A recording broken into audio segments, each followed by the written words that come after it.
Alors, Sourire est une bataille, c'est l'histoire d'un frère et d'une sœur qui ont vécu des violences quand ils étaient enfants, qui ont été déchirés par ces violences et qu'on retrouve 20 ans après dans la maison familiale parce que la maison va être vendue, que les parents viennent de décéder et qu'ils doivent faire les papiers. Chacun d'eux ne pense qu'à une chose, c'est régler les choses le plus vite possible et filer.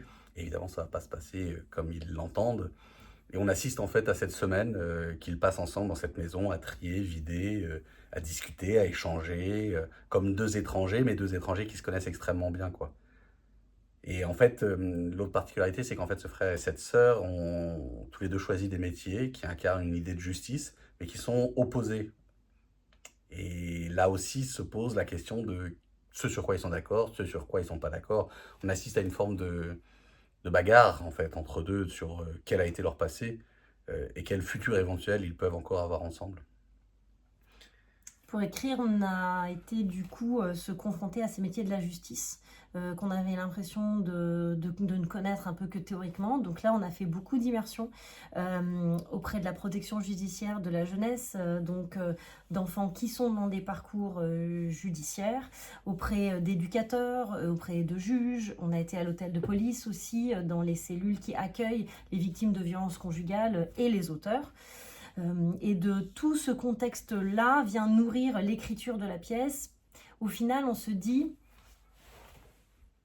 en tant que frères et sœurs, on a forcément été confrontés aux mêmes faits, au même groupe familial, mais les dissensions, les possibles, les interprétations sont complètement parfois opposées. C'est une pièce où on va beaucoup s'engueuler, je pense.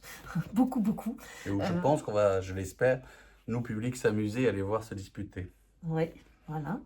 Peut-être nous moins, Valérie et moi qui jouons.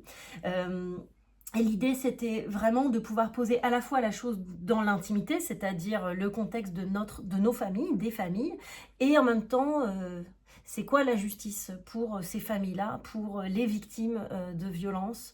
Qu'est-ce que ça peut être et est-ce qu'elles sont tuteurs de résilience? Qu'est-ce qui a été la façon qui nous a permis à un moment donné d'aller et de tenir debout par rapport à tout ça? Ça a été beaucoup de ça, notre enquête ces dernières années, notre façon de réfléchir, c'est-à-dire qu'est-ce qui nous permet de sourire? En quoi sourire est une bataille? Qu'est-ce qui nous permet de tenir debout et d'être vivant malgré les histoires de certains qui Comment sont... avoir de la joie malgré la violence du monde.